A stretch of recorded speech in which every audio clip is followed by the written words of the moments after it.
It's August 16th, and the Vikings are about 3.5 weeks from the regular season, 25 days away. They host Tampa Bay Buccaneers on September 10th. But first, we're going to talk about some of this preseason action. I've got the group with me. Bryant, how you been, man? I've been pretty good. I just was in Minnesota over the weekend. Oh, really? Tell us about Exactly. That's what we're going to start with. I came up there, I do something called Boulder Options for Daryl Thompson each year. And he needed more people. I got Chester to come last year, but this year I added Troy Williamson, and then they wanted a female athlete, so Cheryl Ford came and joined us as well. For Boulder Options out in Rochester. But then I had some things in Oakdale, place called Borough. I went there, did like a meet and greet, and learned how to axe throw. Really? They have like axe throwing there. I never did it before. I learned how to do it. Were you good? Yeah, actually, did really good. When you figure out the groove, it's not so bad. Yeah, it's not that bad. And then I just realized I had to aim a little like lower because I'm tall, so I had to aim like a little lower. So like the first time I did it, I was kind of high, but then I was still on the board though. But then the second time I did it, I was a lot closer to the bullseye, like very close. Yeah. Well, I didn't know you were going to be here, so I didn't see you till the next day, and I had to see on Instagram. Oh. Which was Because were we on here last week? No. No, not That's last why. week. Yeah. I can't get a text. I know. And I knew you had. I wasn't thinking. I had a lot going on last week. I mean, I I want know to you throw always have that axes. event over the summer, but yeah, we always seem to miss you when you're in town. And then Tom West was trying to get us to come to training camp, but Saturday was the day of the event, and then Sunday we traveled back, and then they played on Friday, so we got in on Friday, but they played on Friday night or something, right? They played Thursday night in Seattle. Thursday. Oh, Thursday night. So yeah, we're about to talk about that. Mm-hmm. Okay, yeah. Well, now I didn't even realize that Troy was with you. Now I'm more upset because Troy's my favorite guest we've ever had on this show, actually. Oh, really? Yeah. He was so candid and so interesting to talk to and just like the coolest guy. Real. Yeah. We gotta get some more guests on this season. I gotta reach out to some more people. I was so nervous to have Troy because we had Troy literally the week after Randy Moss. Mm-hmm. Yeah. So I was like, what the hell am I going to ask Troy? He was so cool. Like I tell that story all the time that he was like my favorite guest we've ever had, for real. Oh, I didn't know that. Yeah. Mm-hmm. Oh yeah, I wish I could have told him myself. Right, down to earth and just very like candid's the perfect word. Like and very self-aware. Like he's not making excuses for anything that happened. Like yeah, it was great. So for those listening, go back and listen to that episode, and it's you probably get a lot more respect from Troy Williamson than probably a lot of you have right now. Speaking of our guest, Bryant, did you talk to Fred Smoot who got popped? Popped for what? Arrested for something. Oh, I didn't even know that. Oh, you didn't? It's like avoidance, something like it didn't. There were charges that I literally never seen before. So, like, it wasn't like drunken disorderly or anything like that. It was like I don't know if he's being questioned and he just avoided it. I haven't seen any other further details on it. Oh, I didn't even know. Yeah, that's why I didn't say what it was. I had no clue what the headline even meant, and I figured it was just. I thought it was just something to grab headlines and didn't hold much weight. But we shall see. All right, what was that? I don't know. Oh, it was in DC area. I think. Okay. All right, Virginia, yeah. The preseason game got off the ground on Thursday, and the Vikings got off to a 10-0 lead with the second teamers, put in third teamers, and everything went haywire. Some of it was fun to see guys like Ivan Pace and Ty Chandler stand out, but I want to go around the horn. Ron, I'll start with you. What's something that stood off the page, something you enjoyed, etc., from the first preseason game? I think for me, the thing I enjoyed most, one, we left without injuries, but primarily Nick Mullins as a backup in the NFL. You could do a lot worse, and if anything were to happen to Kirk, you can trust Nick Mullins to go out there and get the job done and not be a Sean Mannion like player or Joe Webb in his playoff start here. So for me, the Nick Mannion just solidifying himself as a safety blanket as needed. I love to see that. But otherwise, again, Ivan Pace definitely stood out because for a guy his size, he plays a lot bigger than he is.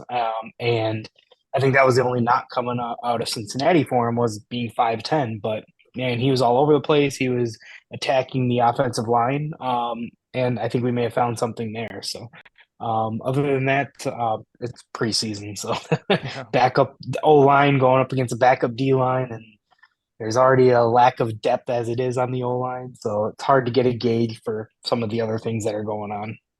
Yeah, it was cool to see the Ivan Pace hype from training camp translate to somewhat real speed of the preseason, because there was always a chance that it was all just, preseason rah-rah, or training camp rah-rah, but it seemed like a little bit more than that. And even Harrison Smith predicted it, what was it, a couple days before the preseason game, saying he's like, you probably want to watch Ivan Pace on Thursday night. And if Harrison said it, he probably wasn't just kidding around, Right.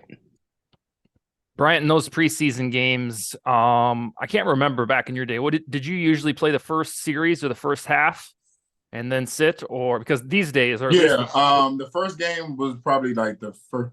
I mean, they only have 3 though. They only have 3 now, right? Correct. Yep. Mm-hmm. Correct. Okay, so it's probably a little different. But I know Arsenal now for them probably by the 4th game they're either not playing at all or they're playing into the half. So for us, the 3rd game we played up to halftime. 4th game that we didn't play at all. Mm-hmm. First game you played like a series, which kind of turned into like the first quarter, especially if things didn't go right the first series. And then the second, so in the second game you'll play, into the second quarter, and then about before the halftime, they were bringing new people. But it's really about getting your timing down. So you play a couple series, get your time down. You want to kind of grade good because you're not being graded for a whole game. So at least while you're in there, you want to kind of come out with a good grade because you're not in there much. But it's about timing, and it's kind of like getting back into that saddle and just being used to like the live bullets and stuff against somebody else different. What about so in that 4th game for you historically, it's kind of how all of the Viking starters treat all 3 of these games, because the way O'Connell does it is the established starters don't play at all. So when you go into that 4th game, do you have fun hanging out watching the reservist guys battle for roster? Yeah. Yep. You definitely have fun. You get to cheer on some of the guys because you low-key become fans of some of the guys who are on the team, hoping that they make it. Like there's been a few people who I've been like, yeah, this guy's pretty good. I hope he makes the team. So you watch them, and even guys who you go against in practice too. It's like you do all this stuff in practice. Let's see it equates to the game. So you get a chance to really sit back and see those guys, and you get to see who really performs when the lights come on, who doesn't. Some people are great practice players, and then just when they get in the game, it's just not the same. And some people show up when the lights are on. So you have those type of people. But I feel like it's a great fun to sit back and watch. This is your last time having a break and able to watch football and be kind of a fan, because then the next, time you come to that field is game time. Can you recall off the top of your head, maybe not, any of the guys you really cheered for that were maybe on the roster bubble that are notable? I remember for sure Mewelde Moore at one point. I was cheering for him. I feel like he was doing good in practices, and he was another person who was, moving over to the games. I remember Mewelde for sure, because when he came, he wasn't like solidified a person who was staying, so I can't remember who else, but there's been a couple other people who we're good. I've cheered on, or I was just kind of became a fan of, throughout training camp, and like to watch them play. Sally, on the preseason, the first game in Seattle, the Vikings looked pretty darn good for the first quarter and a half, and then everything went to pot. No good.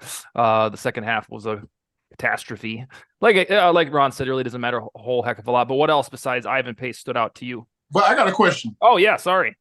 Because like you're saying, like how the first half was good. So I feel like to me, for the most part, I don't really care about the first half. Or like when I see the starters in there, because a lot of those guys who finish the game probably aren't going to make the team, or that's not going to be the real representation of the Vikings. So yeah. I mean, it's guys, putting out game film so they can get picked up by other teams if they don't make this one, things like that. But if I feel like the first, wave or second wave did good, I'm kind of okay. Yeah, that's why I'm not, and I don't think Ron or Sally are concerned at all about the loss. But when I do this stuff every single day, writing about it, talking about it, I almost feel like these guys are part of my family. I mean, I know all 90 men on the roster by name, so I want to see every single guy look like a baller. And then when the third team gets out there and it's like, oh, this is why they're fighting for a roster spot. But on the whole, it was encouraging to see. But collective, they might not have done well. But out of that group in the third string, there's probably been a couple guys who probably done well, who other teams have noticed and will pick them up. Yeah, I agree there. Part of that too, Bryant, back when in your playing days, the cut downs happened, I don't know if it was every week, but it went from 90 to 75 to 60, whatever that number was. Now it's all 90 guys are on the team until, after the preseason. So is there an advantage or disadvantage to that? Like, because with 90 guys, you can't I would get say more of an advantage. If it's only just one big cut, it's probably more of an advantage because some of those guys was getting cut right after the first preseason game and might not have just had a good day or felt good or whatever, but they now have 2 other games to prove themselves.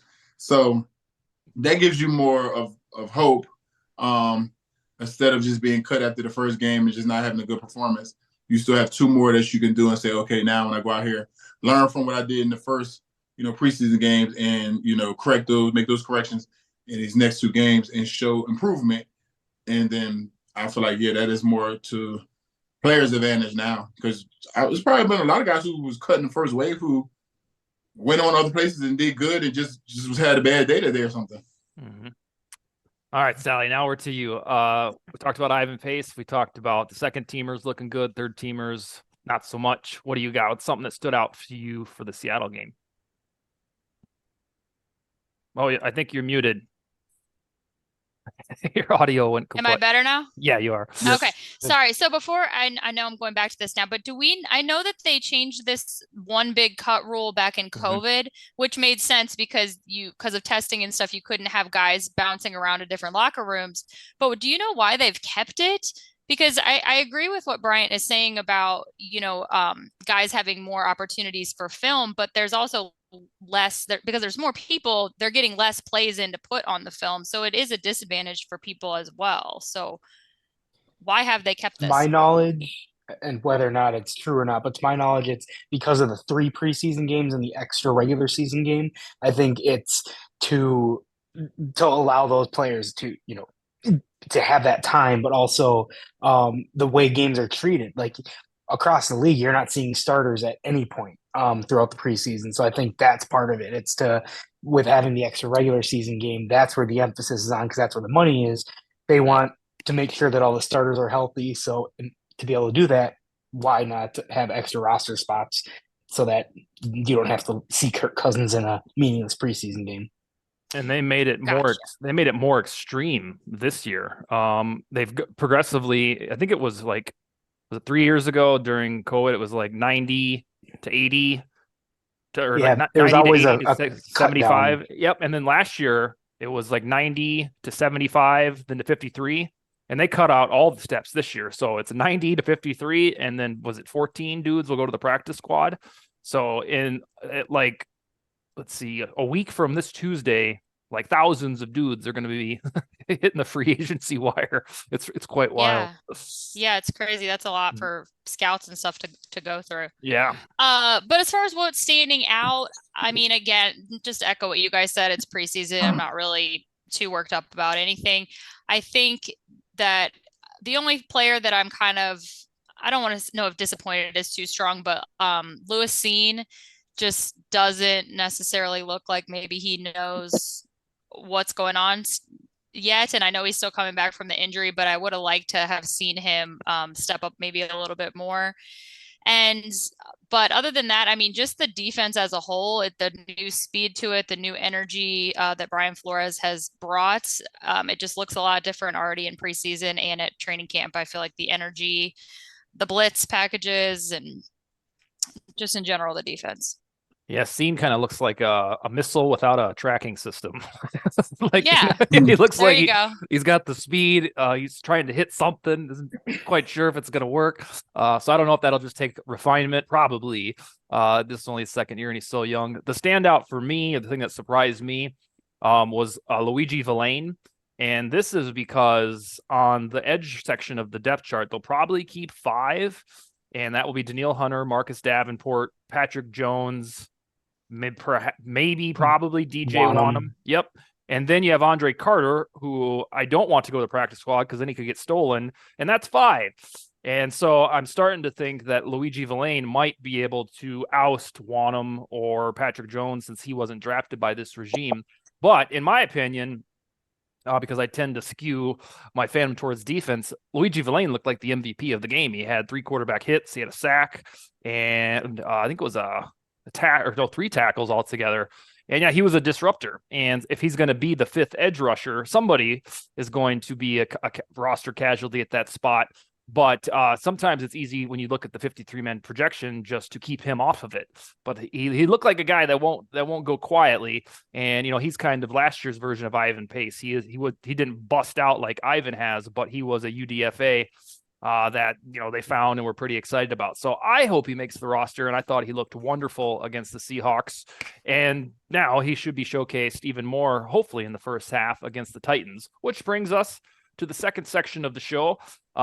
Still on this preseason trip, Ron, we have the Titans. The joint practices started today, and I think there's another one tomorrow, and then they will get together for a formal preseason game Saturday night at US Bank Stadium. With what you know now, Ivan Pace doing wonderful, Scene all over the place, but not necessarily in a good way. What are you looking for against the Titans? What's something that you're keeping your eyes on? For me, it's strictly on the secondary, like first and foremost, at least from my perspective, because Mekhi Blackman is like what I'm seeing out of him.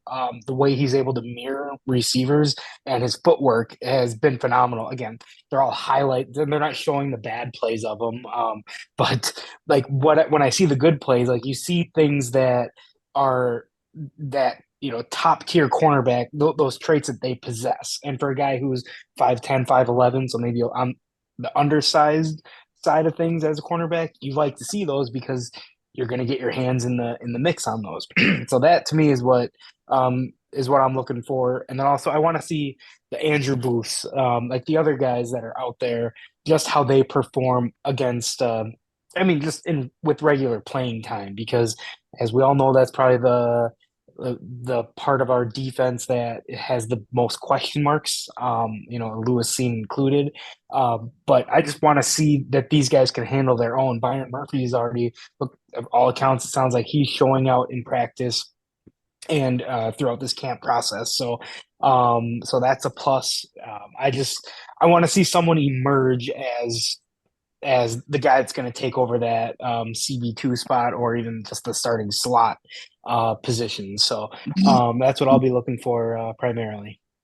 Yeah, Andrew Booth had another rough outing, and it was weird. He was in the game in the second half, and for a second rounder who should be contending for a starter's job, they kind of showed their hand if he's playing the second half, and for now he's on the third team. And then he got burned by a dude called Jake Bobo for a touchdown. And I don't know who that is, and I do now because of Andrew Booth. So we shall see. It's not going to get any easier than WR4s, WR5s, WR6s from the Seahawks, Titans, and Cardinals for Andrew Booth. So the time is now for him to say, all right, well, I am actually pretty good and I'm healthy. I'm going to do the thing. So at some point, he's got to start doing it. And that's one thing I'll certainly be watching for. Sally, what about you for the Titans game, which sounds like you're going to, correct? Yes, of course. Wouldn't miss a Saturday night at US Bank Stadium. Well, I think practice today seemed like it was fun. It was good. I think it's definitely obviously a better test to see them against another team. And I'm sure they're happy to see other bodies to practice with. Tomorrow, I think it could be even better. There was, some scuffles today. So I like seeing that energy when they practice a few days in a row leading up to the game. Obviously we can talk about the defense all day that we're excited to see. I guess I really am curious who's going to step up, what the wide receiver roster is going to end up looking like. We've got Naylor has been out for almost the entire camp now. So I don't know. Rager's been off and on. He's some flashes, and then he has some pretty big mess ups in the Seahawks game as well. So them and the running back roster, I don't know what's going to happen because Kane's been out too. On the wide receiver spot, that's kind of like edge where they probably will keep 5 dudes. So you've got to assume that's Jefferson, Addison, Osborne, probably Naylor. And then number 5 is this huge mystery between Rager, Powell. That Thayer Thomas guy has looked pretty decent. I don't know if he grabbed a roster spot. I think they like Tristan Jackson. So you would think it'll be Rager. Right. But Addison is still in concussion protocol, right? So he's not going to be practicing tomorrow. So that's going to be more reps for somebody else, at least during the game on Saturday, if he's still not ready to go. So I don't know. I really thought it was going to be Naylor, but now I'm not so sure. And same with Asamoah. I mean, he's missed time now that it's like, well, he's kind of letting Ivan Pace show off a little too much, maybe. Yeah, if you don't forget about N'Keal Harry in that wide receiver room, forgot because about him. he brings one thing to the like, I know he as underwhelmed as a pro, but he brings one thing that we don't have out of any of the other receivers, in that size.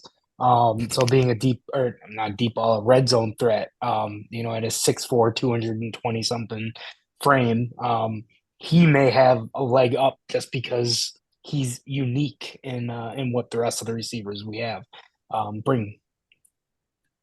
Bryant, you've talked to us before about the practices with the Chiefs. Did you guys go absolutely full speed during those? Yeah. Yeah. Yeah, it was definitely full speed. You remember it was supposed to be? Remember Brock Lesnar like body slammed somebody in that? Oh, yeah, it was definitely full speed.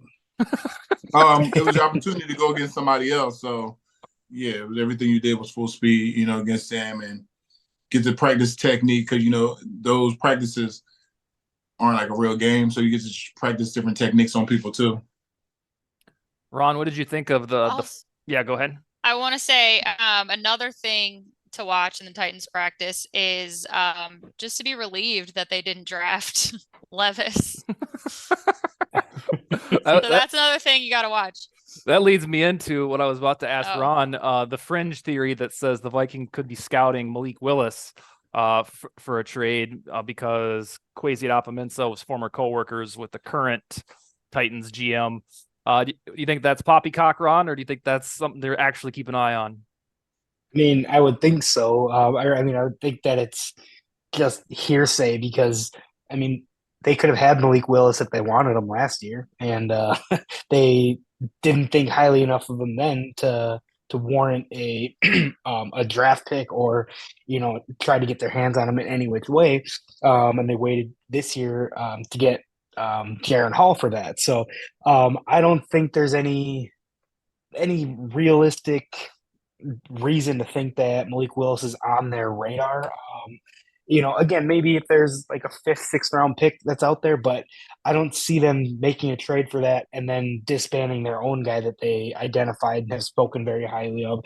And I don't think any young quarterback is going to unseat Nick Mullins. So I think, again, like I led the show with, I think he's proven to be the backup and a very capable one at that. Yeah, it's just been a talker that has hit the internet and Twitter in particular for the past 72 hours. So I wanted to make sure I wasn't nuts for dismissing it. Let's wrap this up by talking about Dalvin Cook.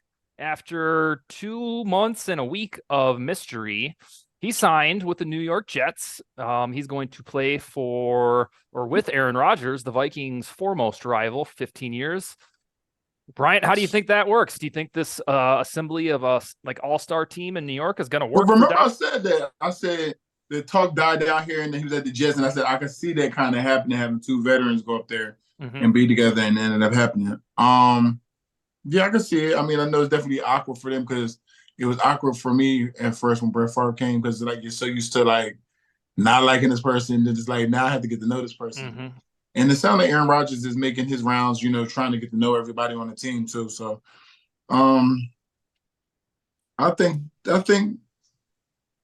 they should do well. I mean, pretty sure they studied each other, on film or I'm definitely aware of each other.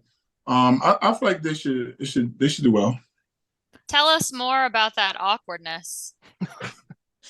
Cause it went from you like somebody being like your rival and not liking them, and then all of a sudden you just look up there in the huddle with you. Because you gotta remember when he came to us, it was like we were on lunch break and we was watching like the drive from the airport, like it was the O.J. Simpson Jeep chase.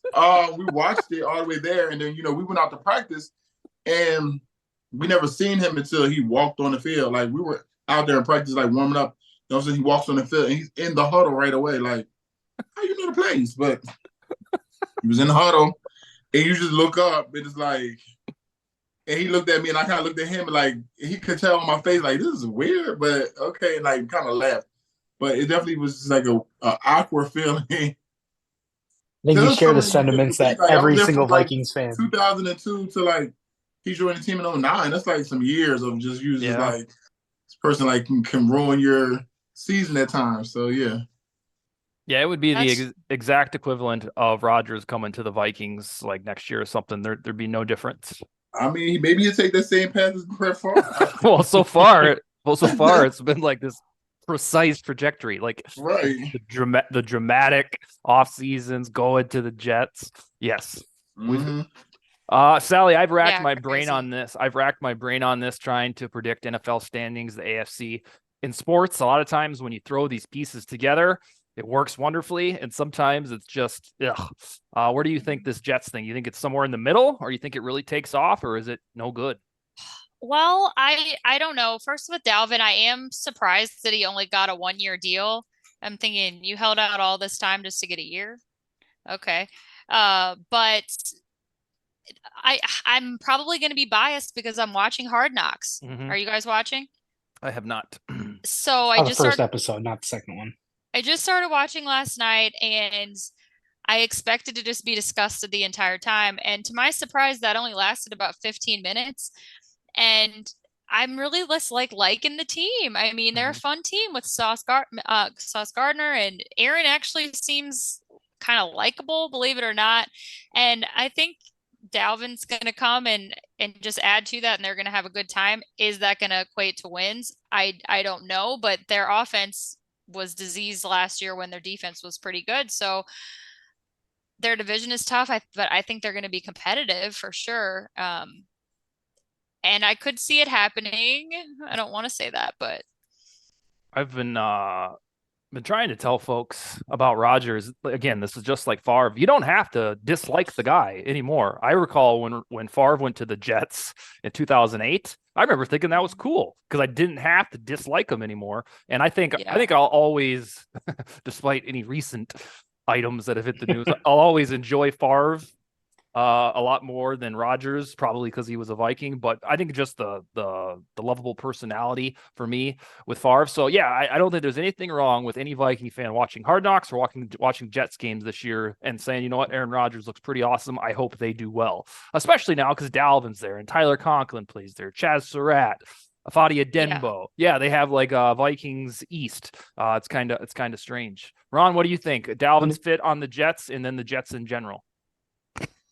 Well, I was going to add, isn't Todd Downing over there too? I saw him on Hard Knocks, I believe, and he's I think Eden Prairie guy. So, but no, I mean, it's, to me, in a way, it's kind of an odd fit in the sense that Breece Hall is this, dynamic player, and that, let's not forget about that draft class that the Jets had last year alone with Garrett Wilson, Sauce Gardner, Breece Hall. Like, that's going to be fun to watch those guys grow together. And now, again, with Rodgers there, they are instantly, in my mind, they're maybe not the favorite for the division, but they're a favorite to be a playoff contender one way or another, because that defense was unreal last year, and they were winning games with Mike White and Zach Wilson. And even as much crap as I've given Zach Wilson, and will continue if he plays the way he has been, kudos to him, because it seems like he's, again, from Hard Knocks, he's soaking up what he can from Rodgers,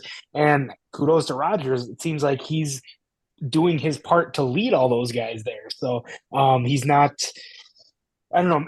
Maybe it was just the Wisconsin thing. You know how much I my disdain for Wisconsin. So maybe he wanted out that badly, and now he's actually not that very unlikable guy that he was in Wisconsin. But I agree with no, you. Dalvin's obviously.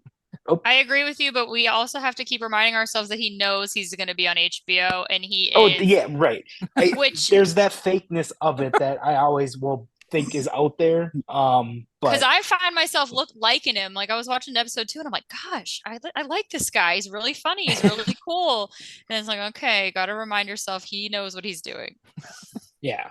Well, and yeah, especially in the first episode, the voice of God. How many times did he say that about Liev Schreiber? And obviously, yes, he's very smart in the sense of knowing how to play a room. Like, and with cameras on, he's very good with that part. So, well, I say that I like him. No, not quite there yet, but no, Dalvin.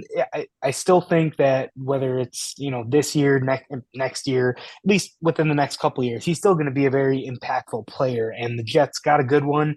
It does help that they can now bring in Breece Hall slowly, and then that's going to be a formidable 1-2 punch. And then when you look at the receivers on the outside, obviously Garrett Wilson looks like a stud. And then I forget that they still have Corey Davis, who was a top 5 pick, 6-7 years ago, and Alan Lazard, big body receiver, and so they're going to have a good offense, assuming they can protect Rodgers. But it'll be fun to see how it all plays out because, like you mentioned, these teams that have all this hype that build kind of these quote unquote super teams, they never really pan out, or it's never the dominance is never quite there. So I don't think that they're going to win the Super Bowl, but I mean they're going to be a fun team to watch. Especially in the NBA, if it's not assembling like the Celtics Garnett team or the LeBron Heat team, if they're throwing together a bunch of parts, it always seems like those end up not doing quite the thing. And in NFL, like the Rams did it, and they got progressively stronger throughout the season, adding Odell Beckham and Von Miller in 2021. So there is precedent for it a little bit. But this one, it's got the TV show with it and Rodgers' first time outside of Green Bay. It's got all the just storylines galore. All right, guys. Well, go ahead. I just want to say this out loud so I don't forget. I just thought of a question that we absolutely have got to ask Bryant next week, and it's very important. So remind me. I just wrote it down. It's very controversial. All right. Well, that's our cliffhanger. People need to know. And then next week, too, that'll be the last time we are on air until the roster trimmed down. So next week's show, we'll be looking at some of these roster bubble situations to try to get our version of a 53-man roster. Bryant, any closing arguments for the group? No, I don't have any tonight. All right, my man. We'll talk to you guys. We'll talk to you guys in 1 week. All right. Okay. All right. Bye. Later.